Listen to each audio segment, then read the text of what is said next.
Who decides what proper balance is? Yeah, that's me. I am the arbiter of good game balance.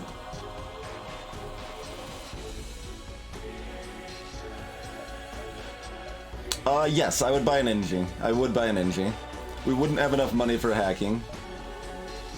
But I'm like, I'm only like mostly joking, but it is my balance mod, to be perfectly clear for anyone that is unfamiliar.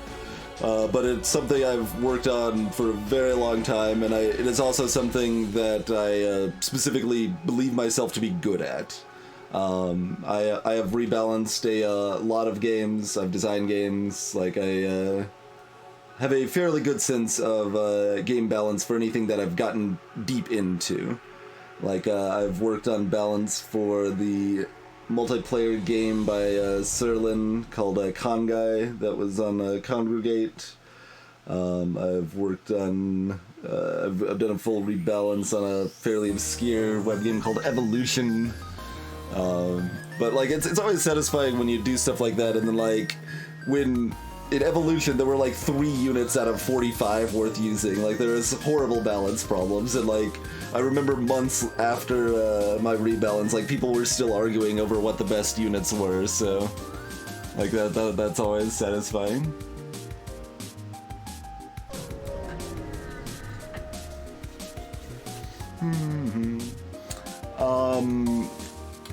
League stuff was mostly not balance related, spherical. My like feedback for League was largely quality of life, visual errors, things like that.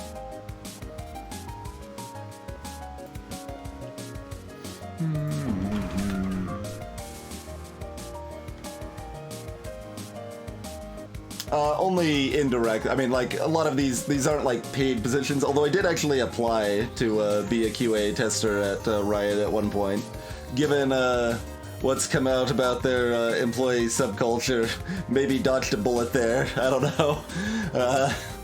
Yeah, not the best. But, yeah, I mean, I can show off some of this stuff if we're interested. Like, I've worked on Dungeon Crawl Stone Soup. The roguelike there. Let's see. I think I even have a, yeah, okay.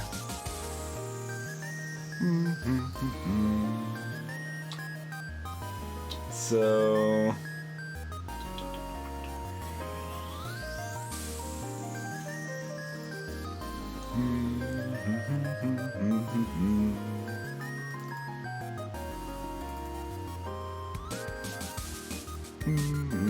I mean, I've done this stuff quite a bit at this point, but yeah, like here's stuff for this game. Conguy, lots and lots of changes, and like there's things beyond just pure balance, right? Like the balance difference between 98% and 100% isn't that significant, but it makes the game feel less like crazy luck swingy, right? And like this is combination balance and also like fixing up a bunch of inconsistencies in what like the game says versus how it actually behaves, and like lots of little bug fixes. Like it, you know, I've been comprehensive in my work in a lot of these things, right? And a lot of times, like, it isn't even, like, something I was necessarily sure would be able to have an effect. That was the case in Conguy here. I just started developing these balance changes over time, hoping that they might make a difference, but, like, we weren't even sure the game was ever going to be changed again at that point. Like, we had a nice competitive community for it, but we were hoping we could change it, but at the time we weren't sure. But eventually they did add new cards, and I was pretty important on the balance tweaks for that. So there's lots of that, as you can see, and like even goes into other stuff as far as like changing how the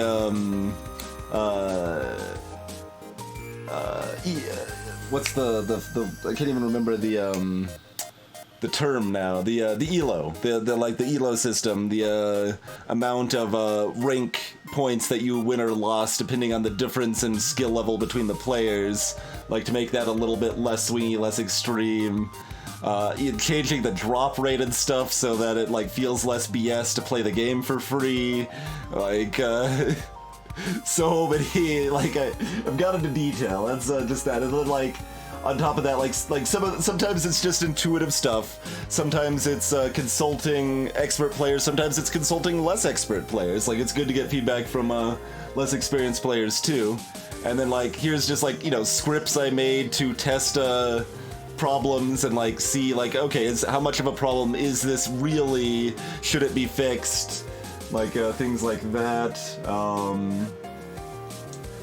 I mean, I've done like some notes on Binding of Isaac and stuff, but none of this actually was really affected. So like I didn't end up going into a bigger analysis of Isaac because they were never gonna fix anything. But lots of bug reports. This was stuff for Darkest Dungeon.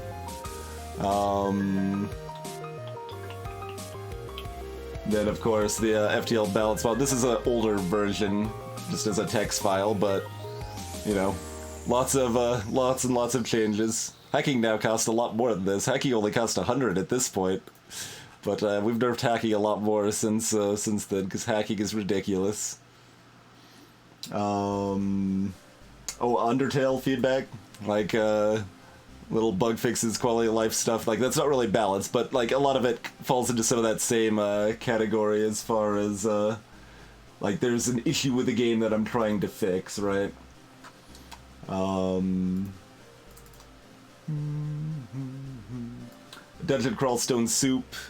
How this worked for Dungeon Crawl Stone Soup. Originally, I was just like I started making notes of some of the problems, like the most egregious problems with the monster experience gains. Like some monsters gave you way too much or way too little experience for how hard the fights were. Because it was a formula that kind of generated it based on their stats and stuff, and sometimes that wouldn't paint the real picture. So I started making notes of that, and basically since it's a communal effort, it's an open source project, the devs were basically like, hey, if you want to make a patch for this and it's like you put effort into it, make it good, we'll just add it to the game. It's like, alright. So did a whole bunch of this, like let's see, do I still have a spreadsheet of that anywhere? Maybe. Let's pop over here real quick and make sure I'm not bringing up anything weird. Yeah, it's fine. Like, let's see, this was, yeah. So, pretty thorough change. Like, obviously this isn't all the monsters. Like, a lot of them were fine and didn't need changing, but, like, in this case I used a lot of, Dungeon Crawl had a nice built-in thing where you could just, like, generate a world and be in, like, a wizard mode that you could get details about it, so I could actually, like, generate a bunch of worlds and see if the overall average experience was pretty similar to how it was now, and use, like, tools like that to help assist. So like it's a combination of a lot of things. It's not like just intuitive feeling, but that's certainly part of it. It's intuitive feeling plus consulting other players plus testing plus math analysis. Like there's a lot of stuff that goes into it, and then it's not something that just happens right away either, right? Like it's a process over time. You can see how much the balance mod has changed over the years. And like this too, right? Like this was the first pass, and then I had a second pass that was even more in depth. Like this was the first one was just kind of the most important stuff, and then I did a more thorough pass that affected even more things and tweaked stuff further. So it's just it's always an ongoing process. Balance is never going to be perfect, and there's also a lot of complexities there.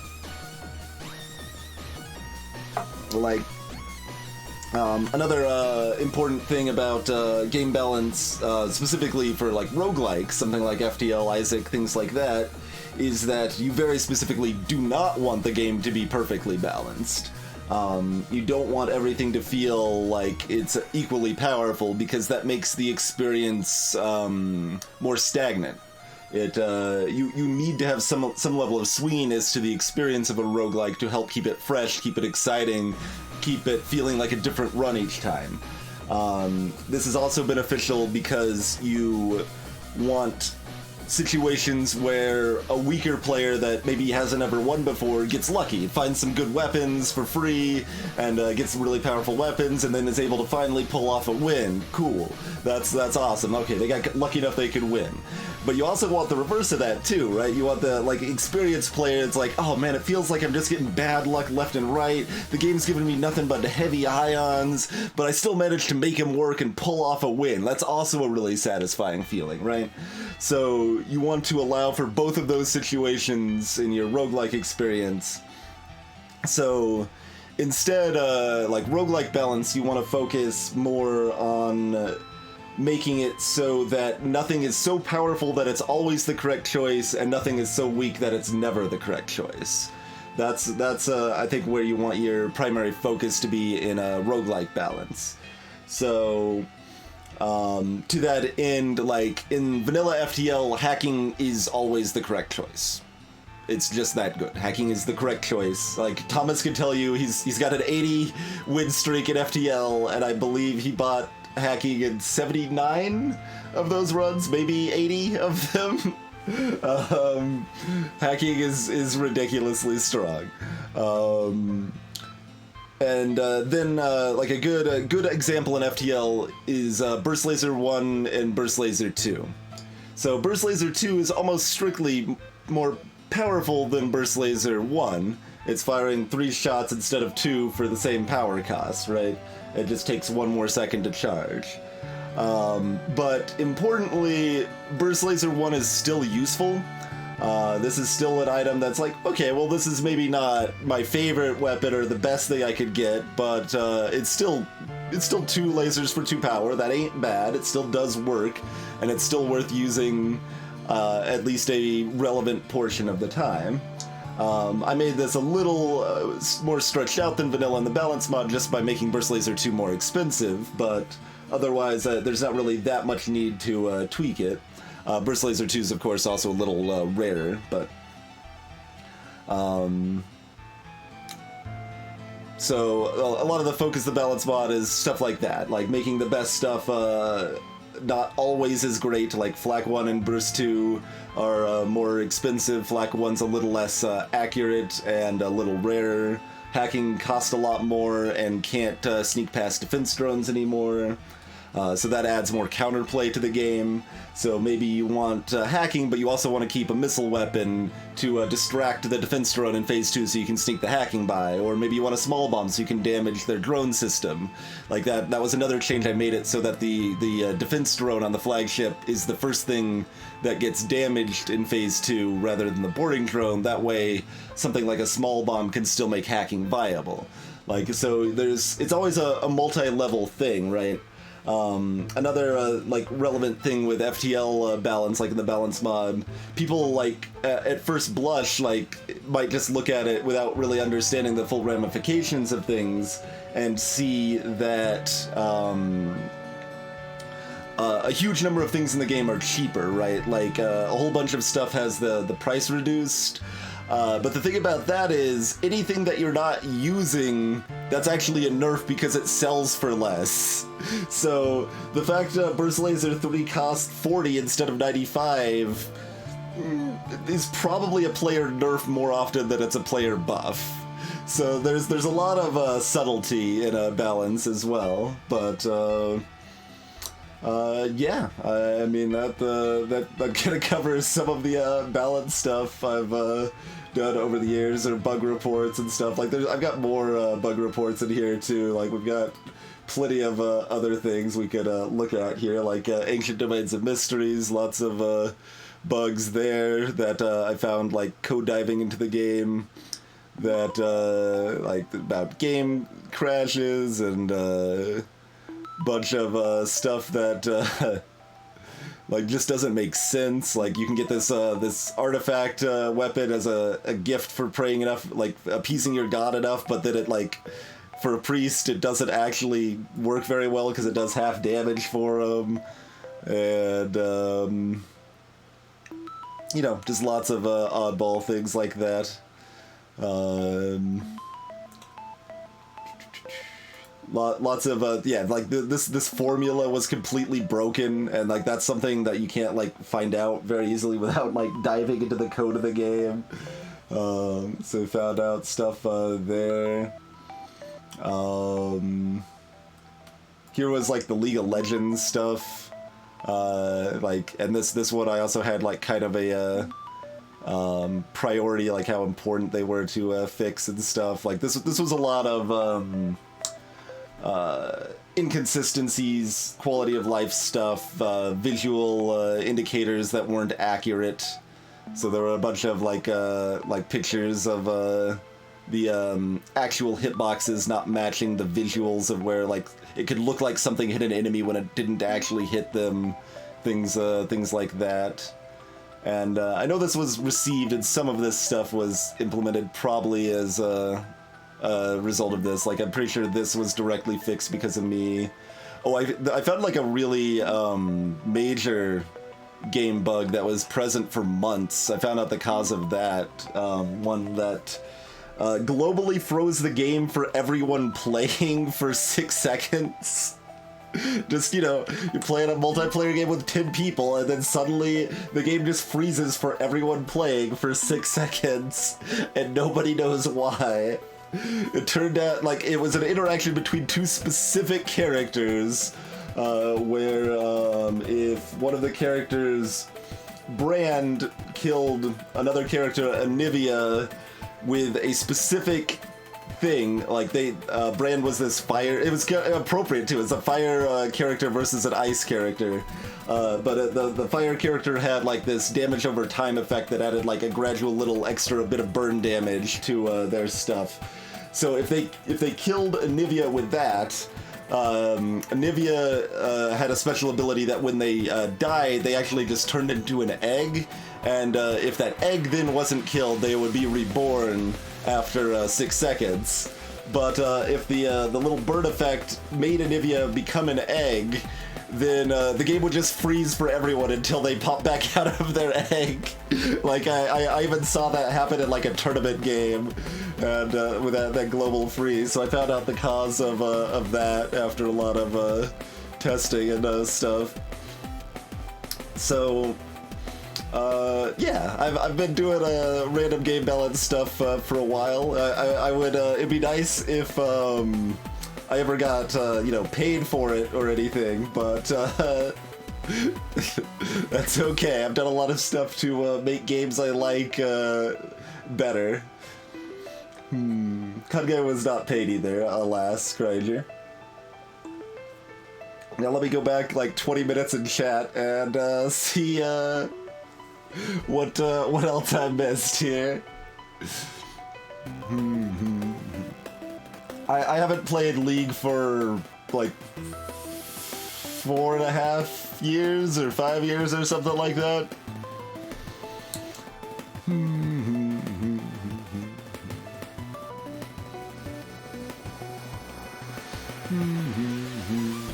And yeah, Kage was a card game. Yep. Well, it was displayed as a card game. The fact it was using cards didn't actually matter because you weren't like shuffling the cards or anything. It was Kage was kind of a Pokemon-esque game. Would be the closest analog. Greetings, Beast Wolf.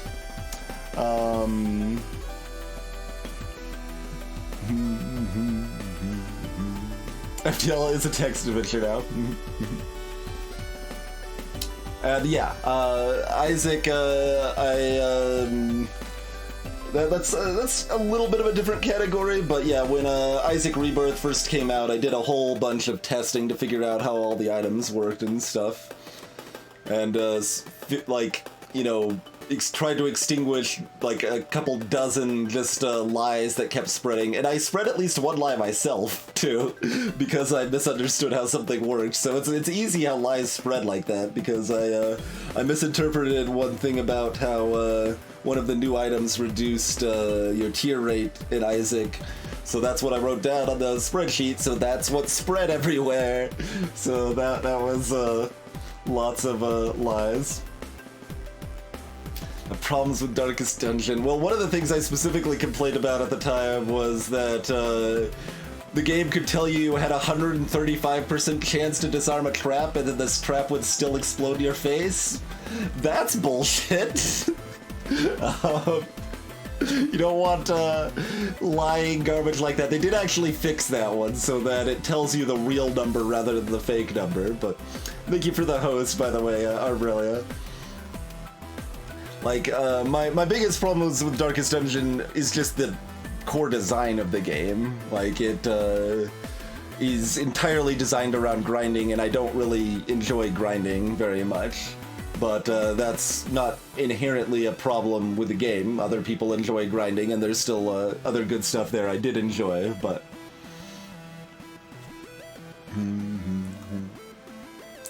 Greetings, gamer.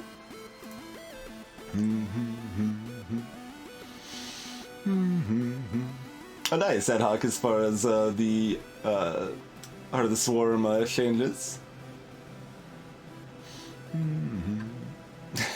Formal. You like Firebeam? Firebeam can be fun. I did buff Firebeam a little bit, but...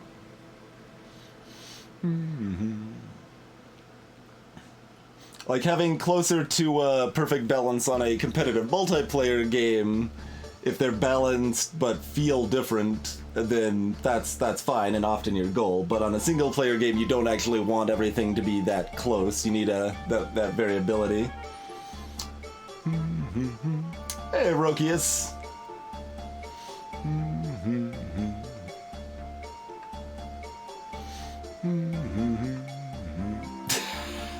Khadgar. Flag 4.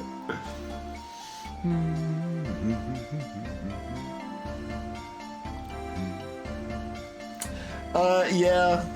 Well, it wasn't that bad, Crazy. Like, Thomas Biscup didn't, like, specifically say, like, stop finding bugs, but they did voice that they would rather people didn't disassemble the game. And I think they've probably lightened up a bit on that since then, but... And, like, I actually... I think I also, like, I felt a little doubly betrayed on that front, like, because I found a lot of bugs, and, like, a lot of my interest in ADOM was the code diving. So when the developer publicly was like, hey, please don't code dive, I just kind of just lost interest and didn't play the game anymore, or kind of dropped out of that community for the most part. And then when they made a bunch of... I think they made little, like, in-game statues at one point for people that found a bunch of bugs. Like, I didn't get credited there either, so I felt like a little slighted, I guess, at that point. But I think in reality, in practice, like, it wasn't an intentional slighting. It was more that, like, I wasn't currently active in the community at the time that, like, that was being made for the new version of ADOM or whatever. So I just happened to not get included, probably. So, like, I don't really hold ill will towards them at this point. Like, and when they made the Steam release, they actually offered a code for the new version for play it on stream or whatever, and I kind of vented a little bit of my frustrations with them, and I regret that a little bit. Like, I don't think that was really necessary, but greetings, Gray Fox.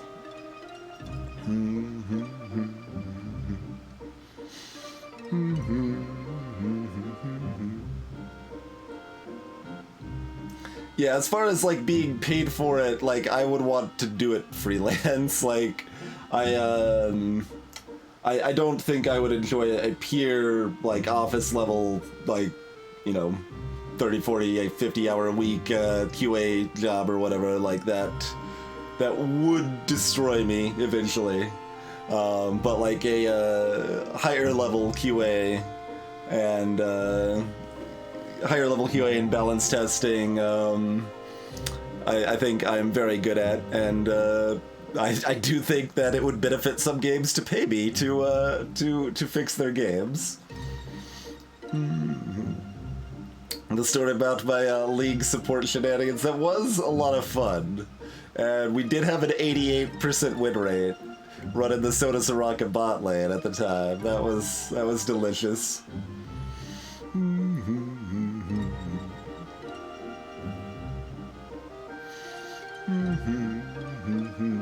Because pure QA in like a big like AAA studio especially is often going to be a situation of having a test case that you have to do like a couple dozen times repeatedly, the same thing over and over again until you can reproduce certain problems in certain situations. And like there's a certain amount of fun there too, but like that is a little bit of a different category than where I think my skills are most applicable.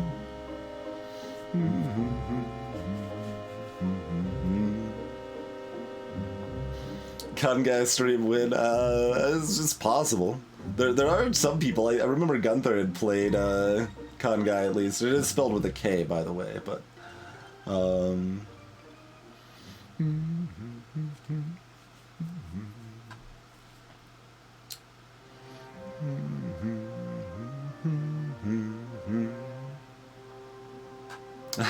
Rokius on the grind there.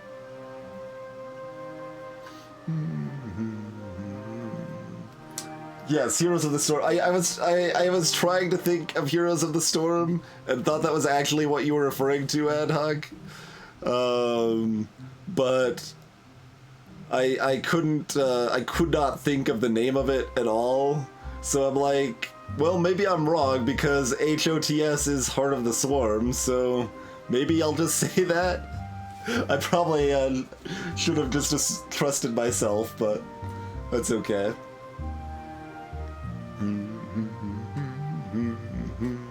Yeah, indeed, Spherical. The Antiquarian didn't tell you what its bonus is. Darkest Dungeon probably still lies about how low light works. Like the difference between 1 light and 0 light is a lot more different than what the game actually implies it is. Stuff like that.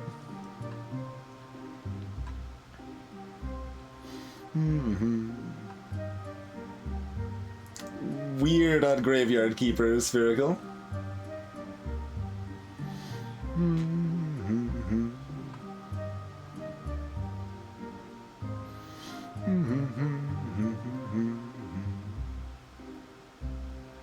Yeah, I can see that, Iron Furs, as far as Thomas Biscup goes. Like, I mean, my biggest frustration back in the day was that, at the time I was playing it, the game hadn't been updated for, what, like 14 years or something like that? maybe not that long. Probably not quite that long. No. But...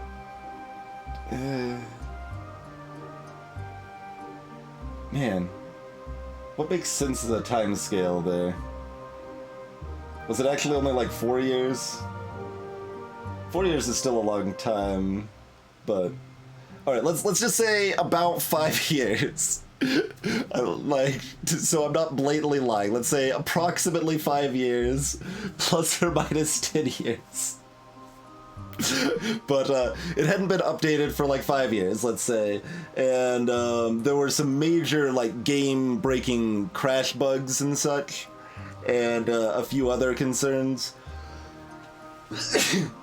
And like there were lots of ways that we were like hoping this would fix, but like he refused to make it open source or let anyone else help with it or anything like that, so there was just a lot of frustration in the community as like we like this game, we want to make it better, please let us do so, right?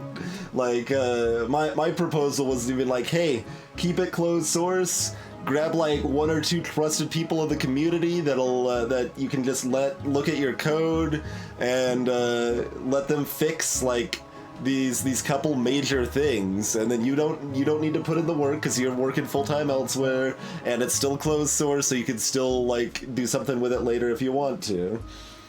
And nope, that didn't happen. But then like another 3 or 4 or 5 years after that, then he finally worked on a commercial release and fixed some problems and put out a tile version and stuff like that. Yeah, I never played Graveyard Keeper. It did look like a worse Stardew to me, and Stardew was already entirely too grindy for my taste, so...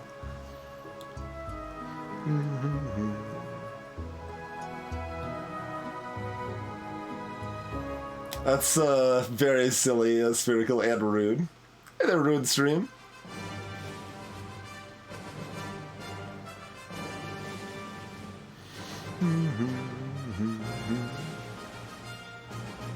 Con guy? Oh. I mean, cons start just by people, like, most conventions start by just some people deciding, hey, it'd be cool to meet up and do stuff that we like. Like, there's a lot of conventions started with very small groups of people and exploded into big cons, so... I mean, it's possible something like that could happen at some point. I don't think it's likely that I would organize something like that, but who knows?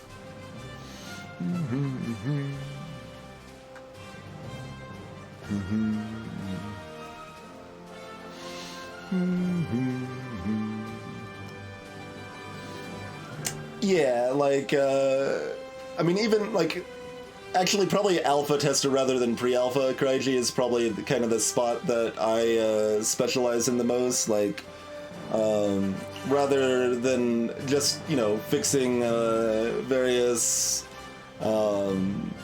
initial, like, major game bugs that need to be fixed before they can start letting a wider range of people play the game. I think I'm better at the state where the game is, you know, in a playable, it's reasonably finished state. Like, even, like, I guess really beta, but, like, beta means different things now than it did 15, 20 years ago, right? But, let's say the alpha to beta, like, area where we've got a reasonably finished product, but, it needs, a look over for quality of life features, for polish, for balance, for things that are going to make it feel like just off, or like dissuade players in ways they didn't think of, where I remind them to have rebindable controls, where I remind them to add a colorblind option, and like, oh, when you click this button it should give auditory feedback, and also like these 3 items should never ever be used if you're playing seriously, and over here the best strategy is the most boring one, so that's a bad design choice. You know, things along those lines. The FTL run is not finished, Topaz. No, we've just been talking about game design and balance.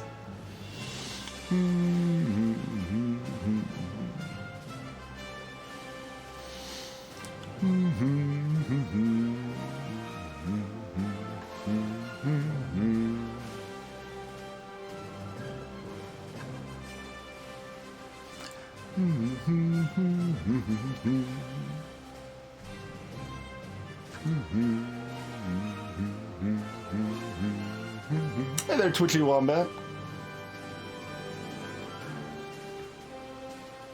TwitchCon is just the GDQ board game room. I mean, you're not wrong, right? Like, I can't take full credit for starting up the board game crew by any means. Like, it was already there, but I I think I was very helpful in expanding it and growing further interest in it. Like, it would still exist without me, though.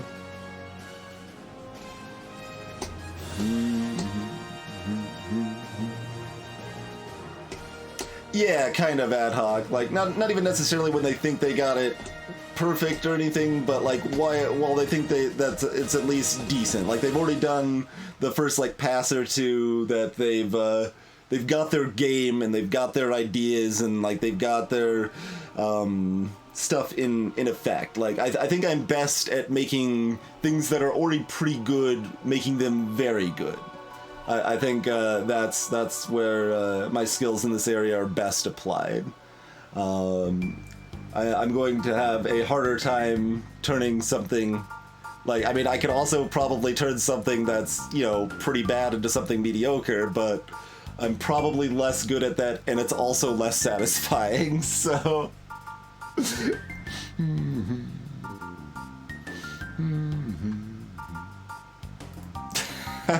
Crazy.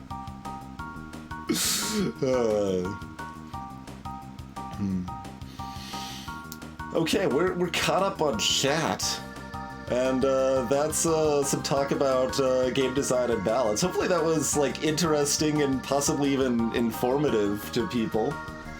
So that's a nice little fun side discussion there.